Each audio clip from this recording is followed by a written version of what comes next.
Wanna talk? So let's talk. Yeah. Talk. You wanna talk? You gotta talk, you need to talk. News talk. I talk, you talk to Solomon. I talk, you talk to Solomon. Yeah, let's talk to Solomon. Talk to Solomon. You gotta talk, you wanna talk. Welcome back. Talk to Solomon. Thank you so much for being with us. Our phone number, 866-808-0837. My name is Stan Solomon. I'm the host. I'm the co-host, Chief Steve. Former Police Chief Steve Davis, and also joining us, my financial expert friend, Greg W. Howard from the great state of Alabama. Greg. Good evening.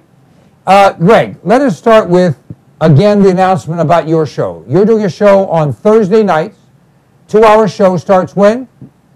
It starts at 6 p.m. Eastern Time. It's on. It's part of the Conservative Report. This is a small but growing group of conservative bloggers, writers, and talk show hosts. It's very much a incubator for conservative thought. It's growing well, and we'd appreciate if you'd watch our Twitter account for links to the show and the blog, and support us with your listening and readership at this point. We're not asking for anything more at this point. All right, and it's Blog Talk Radio? blogtalkradio.com, and we'll make sure that you have plenty of opportunities to see the link on our Twitter account. Which is what? Right, and Greg's Twitter account is at Greg W. Howard. That's correct. Chief's Twitter account is? At Badge TV. Badge TV, and mine is at Stan Solomon. I had researchers come up with the best name. That's what I came up with. All right. The Illinois Supreme Court has ruled that pharmacists can refuse to dispense morning after pills, as a morning after pill terminates the life that was created at conception. That's from the state of Illinois, which is dominated by leftist liberals and lunatics. That's an astounding verdict. I'll ask you to talk about it first, Greg. Well, I think that it's a great victory for freedom of religion and freedom of conscience. It is about time that some people in this country started to understand that we cannot be compelled to act against our moral dictates simply because the government has told us we must. That we have allowed for many years conscientious objectors to not have to be forced to pick up a gun and shoot someone. Well, why are we compelling doctors and pharmacists to pick up a pill or a scalpel or a curette and kill an unborn child? I think it's a great victory, and I hope that more courts will follow suit. I suspect that this will probably be overturned and find its way eventually to the Supreme Court, but it is a victory. It cannot be overturned other than by the Supreme Court, because when a state Supreme Court issues a ruling, no individual federal judge can overturn it. A state Supreme Court ruling has to be taken to the Supreme Court. Well, that'll be good then. Well, I agree with everything Greg said, and you know, a baby saved is a baby saved, and this was a wonderful ruling. But I can just now see, really, with the Supreme Court's ruling on health care, the U.S. Supreme Court's ruling on health care, that the government could easily say all women must buy a morning after pill or get taxed. Of course, according to Judge Roberts, also known as Judge Moron, that logic holds, because he says the Constitution doesn't apply if you call something a tax. Somebody needs to give him, you know, a suppository, maybe 6 foot by 8 foot, and stick it in his nose. All right. An Obama advisor has now come out publicly, a top Democrat strategist and donor who served as the lead auto industry advisor, a guy named Stephen Ratner, has said, quote, "We need death panels," unquote. Chief. Well, under government-run health care, it cannot function at all without death panels, because you're going, for government-run health care to exist, first of all, it's going to be inefficient, as government is. And so you pointed out before, when you fundamental through government, they waste about $9 of every $10 that they get. And so for them to be able to afford to do anything with anybody, you're going to have to keep the healthy people that are young, get rid of the unhealthy people that are old. That way they can save a lot of money on these procedures and operations that they might have to give to people that may be elderly and in need. So the only way to overcome those financial burdens is to kill the old people. By the way, that's good theory. It also happens to be the practice in every country on the face of the planet. 90% of the health costs are incurred by 99% of the people in their last 10 years. So if you want to cut down your expenditures to something like what you have less what you've stolen, there's only one way to do it, like they've done in England and France and Spain and Canada and Italy and Portugal and Botswana. And that is, once you reach a certain age, good luck. And if you need anything, we will give you a pain pill. And that's it. Greg? Well, Stan and Steve, you could not be more right. First of all, no government health care plan is ever going to be efficient, and the only way that it can afford to provide free health care to everyone in the country is to eliminate the expensive last few years of life for our seniors. And I don't know how I'm going to have to say it more clearly, but if you're over 60, you better be scared, and you better be angry. And if you have parents over 60 or 70, you better be scared and angry too, because the government, if it has the opportunity and is left unchecked, it will decide that grandma doesn't need a new hip. It will decide grandma does not need a pacemaker. It will decide that someone does not need a liver transplant or whatever expensive treatment is necessary, and they will tell you that they have done a cost-benefit analysis and she or he is not worthy of this treatment, and they will be left to die. They will have nothing but palliative care, which means they will relieve suffering, and that may mean giving them pills to relieve pain, or it may mean that they simply snuff grandma. I'm not overstating it. You better wake up. Now let's go a step further. For those of you who have been blessed and say, I got what I need, I don't care what they do to the poor folk, under Hillary Care, and now under Obamacare, it will be illegal for you to pay for these services with your own money. Are you listening? The doctor that replaces your hip, the doctor that does the whatever transplant, the doctor that does the open heart surgery can go to jail if he or she performs that, so you won't be able to get it. The rest of the world that has that problem, the rich people come to America. Where are you going to go? Mexico? Cuba? Hello? All right. Well, let's add one more caveat too.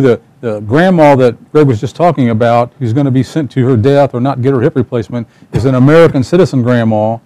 And part of this also is so that the government can provide flu shots or whatever for the illegals in this country. So American citizen grandma suffers, so the illegals get taken care of. And this government of Obama is encouraging more and more Mexicans. They don't even have to be illegals. They can live in Mexico. They just come here and get free health care. Right, Greg? Right, and let's not forget that Grandma and Grandpa paid into Medicare their entire working life and they had deducted from their paycheck with no other option, no other choice. It was taken from their paycheck. It was put into the Medicare Trust Fund. Obama then grabbed over $700 billion from that trust fund to put it into Obamacare so that the numbers would kind of match up, but they never did. This was theft on a grand order from seniors, and AARP helped them. By the way, if you're a member of AARP, you ought to reconsider. What was that other organization? AMAC. AMAC, the Association of Mature American Citizens, AMAC. AMAC.org or com or something. Yeah, I had a huge bonfire with all my AARP marketing materials about a year and a half ago. Good for you. Well, I actually took them all, covered them with Vaseline, put them in an envelope, and sent them back without any comment. Black mobs are hijacking stores in Detroit, saying, we own this. Obama has told them, if you're black, it should be yours. You build America. Partially true, not totally true. And so they're simply stealing people's businesses.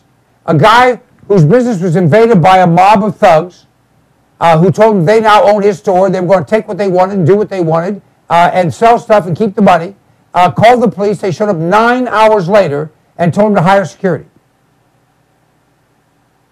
That's what's happening in many of our inner cities. And the news media is not talking about it.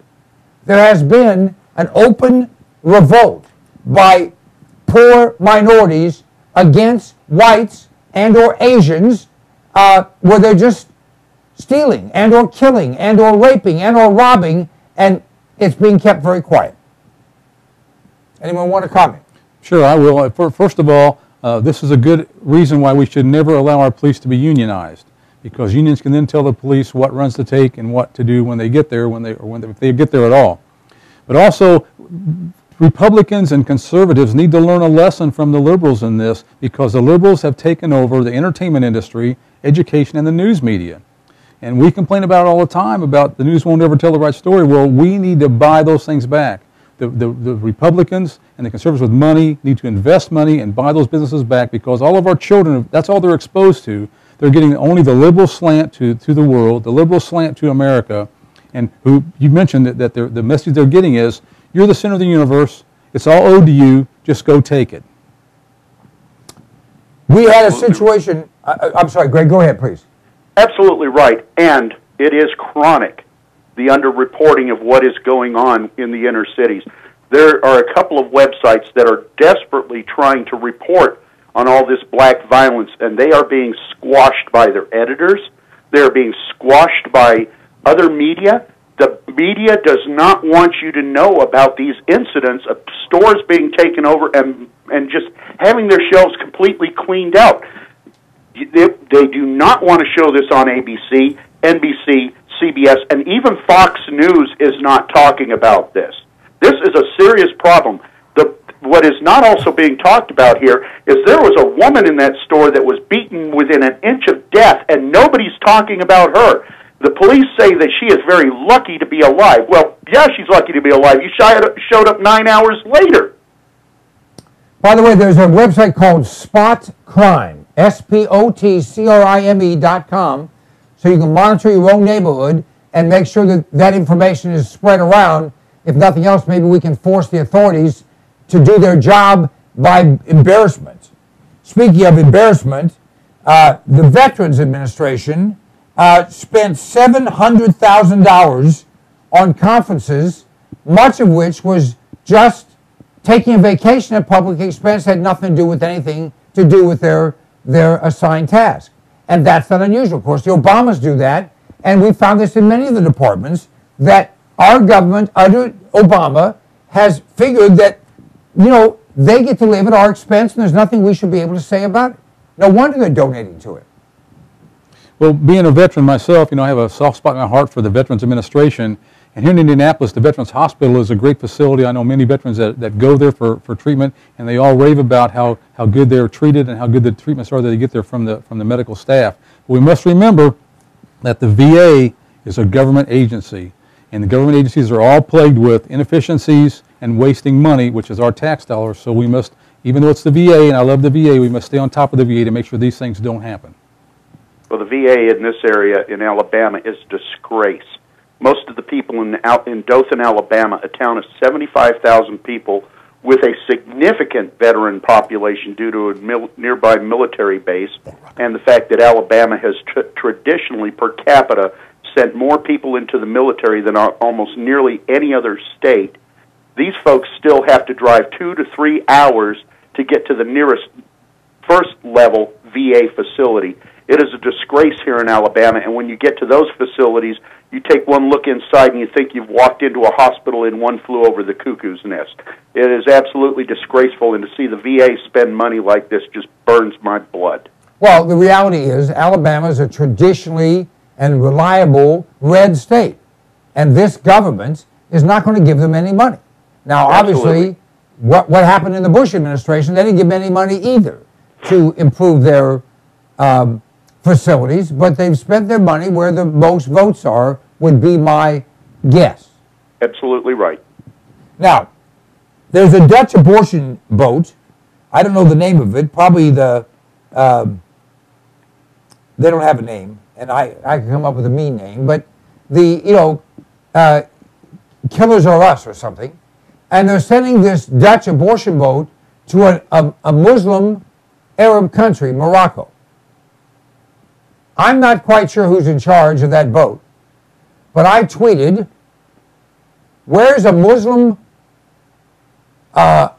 extremist suicide bomber when you need one? Now, why aren't they in inner tubes, on overturned rowboats or whatever means possible? Why aren't they trying to get to this ship that is against everything that Islam is about? And the answer is, because none of them are about Islam. It's a cover.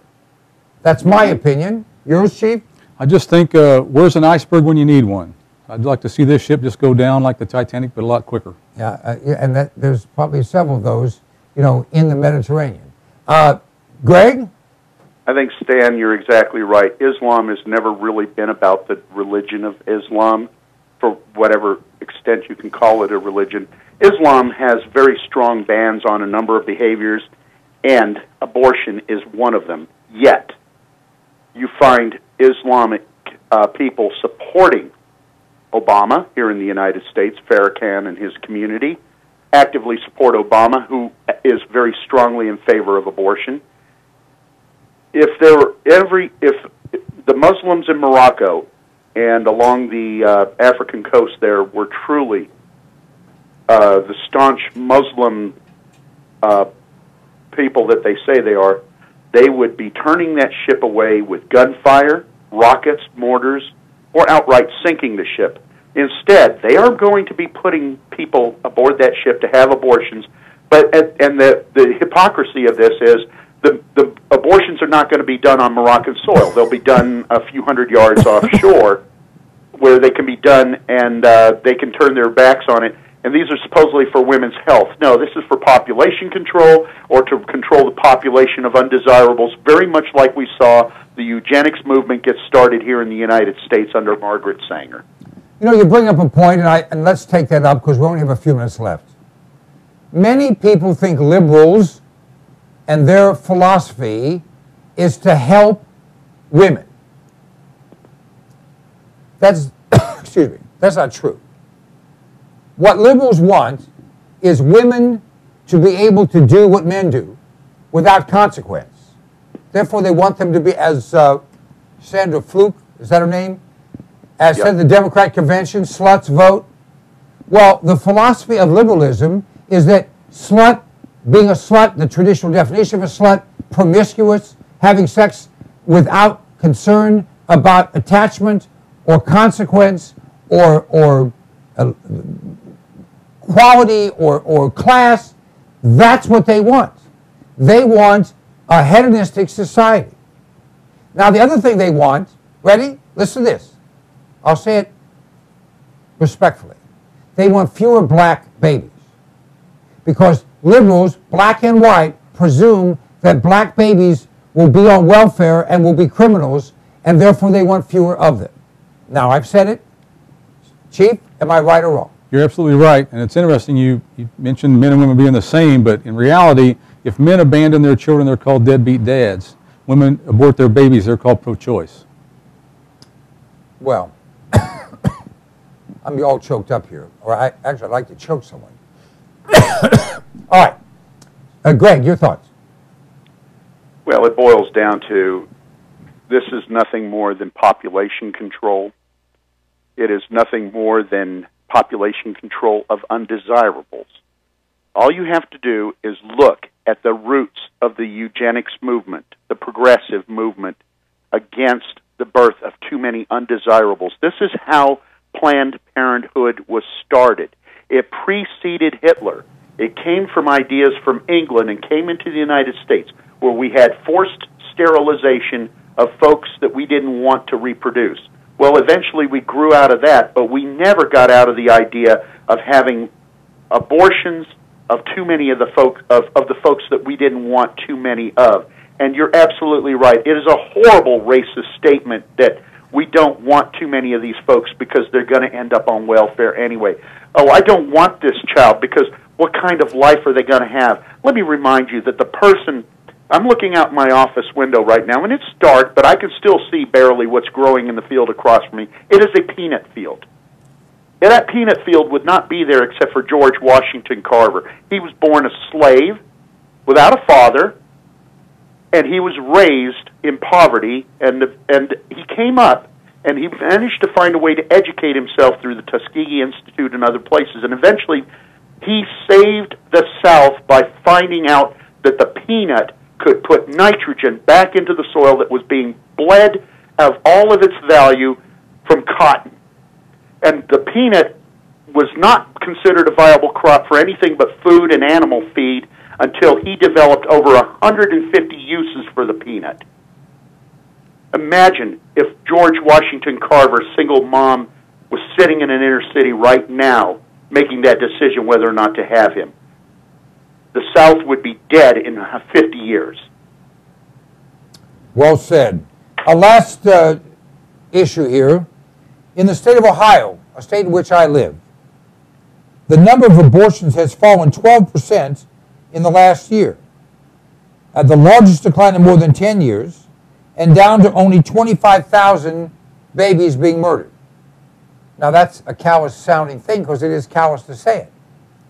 But 25,000 Ohio babies were murdered. But a lot of people are saying that's better than 29,000 or 32,000 or 50,000, and the answer is yes. If one of your kids is killed versus all your kids being killed, that's better, as tragic and as horrible and as unacceptable and as awful and as unthinkable as that is. Well, all of those babies were someone's child, were someone's grandchild, very possibly were someone's brother or sister, and could be today those that were murdered 20 and 25 and 30 years ago, someone's mother or father. We wouldn't need illegals in this country for our workforce if we hadn't killed, and I don't know what the exact number is, but I'm going to say approximately 50 million of our children since the Supreme Court ruling in 1973. It's simply fact. All right, a closing thought, Greg Howard. I think what we have to understand is that the enthusiasm for Obama is gone. But we have got to generate enthusiasm for our side to turn out, and for those who have become disenfranchised or, disenchanted with Obama to turn out and vote against him. The next few weeks is a vote for America's future. We cannot slack on this one. This is not one to stay home just because you may not be enthralled with the choices. There's no such thing as a perfect candidate. Get out there, fight hard, and go door to door and make sure that you take at least 2 people to the polls with you. Everyone take 2 people to the polls with you. I'll be taking my wife, and I'll be taking my 18-year-old son for his very first vote. Please make sure that you take at least 2 other voters with you on Election Day. Well said, Chief. Well, that's awesome. You just reminded me, Jesus Christ, my Lord and Savior, was an action figure. He did a lot of praying, but he did a lot of action too, and this is going to take action and prayers together to get the job done. America's on the line, and remember this, a baby saved is a baby saved. Absolutely. And let me add to Greg's thoughts, and certainly add to Chief's thoughts. This election has nothing to do with Barack Obama and everything to do with Barack Obama. Either we're going to have 4 more years of the furthest from patriotic, the furthest from honest, the furthest from competent, the furthest from loyalty to this country president, or we're not. If Romney were anyone else, it would make no difference. If it were Gingrich, if it were Santorum, if it were Ron Paul, if it were Herman Cain, if it were Rick Perry, if it was the guy from Minnesota, what was his name? Pawlenty. No, Pawlenty from Minnesota. Oh, Pawlenty. If it were the guy from New Mexico who's running as a libertarian, whoever is the nominee for the Republicans is not better than, is not a lot better than, is not a whole lot better than. It is critical that we have that person, and the day they're elected, we're going to jump on him like white on rice. We're going to jump on him in a way that he may wonder if he made a good decision in running for the presidency. But you cannot change Obama in any way that helps America. This is a man who belongs in jail in Indonesia, where his heart is, in Kenya, where his birthplace is, or in hell, where his personality is, or worse yet, we can lock him in a room with Michelle. All right. We appreciate your participation. We hope that you will help us, all of us, to help America to get better, and it will. And it will dramatically if we defeat Barack Obama. Good night, America.